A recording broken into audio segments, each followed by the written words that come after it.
presentation will be in English.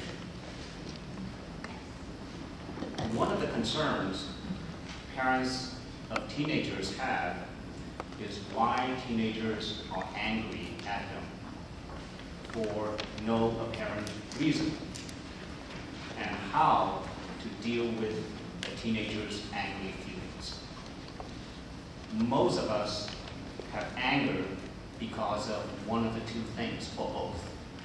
One, because someone has done us wrong. Two, the situation is unfair. As adults, we are mature enough to try to deal with the people or the person who caused the anger, or we can alter the environment so that we can cope with the situation. Teenagers, on the other hand, they have a target when they're angry. Someone or something to blame for their anger. The angry feelings are very real and are very normal. Unfortunately, the target, most of the time, is the parents. And they blame the parents for their anger and also the environment the parents place them in are the cause for their unhappiness. Let's look at a few possibilities, a few reasons why teens blame parents for their angry feelings. I would like to talk about a little bit about the culture background, the West versus the East, and then we'll look at a technique, how to bridge the communication gap. Let's talk about the Chinese values versus the Western values. Robert Sylvester, in his book, he's a brain researcher, a scientist. His book is titled The Adolescent Brain, Reaching for Autonomy.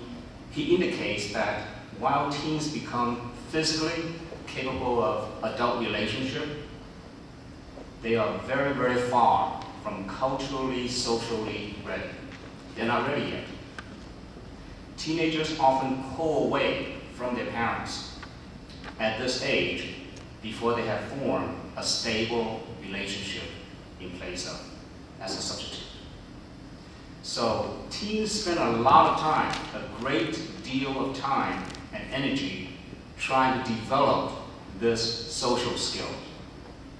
One might even say that they establish friendships and spend a lot of time with friends is the #1 reason why they go to school. And that's why Facebook, email, cell phone, ironing are so important to teens.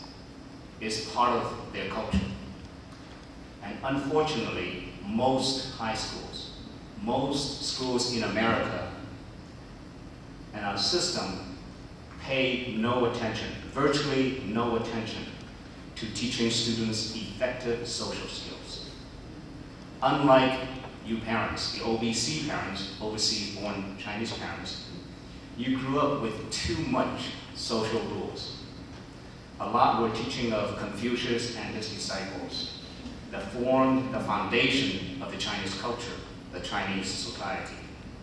Our ABC teens, for the most part, are being nurtured with Chinese values at home, and then when they go to school, they're exposed to the Western values. And of course, those are values and the school system that you want your children to do well in. Let's look at a few examples. I'm going to focus on 3. The first one is rules. OBC parents grew up with submission to the family's authority. They accepted rules and propriety. ABC teens are growing up questioning rules and control, and they're challenging authority. Our ABC teens are learning why the Americans fought against the British for independence, and why they question taxation. So our ABCs are being exposed to the values of individualism, and that individualism is good. So that's one area, rules. Let's look at education. For the most part, OBC parents, your achievement of goals was parent influence, responsible for the family.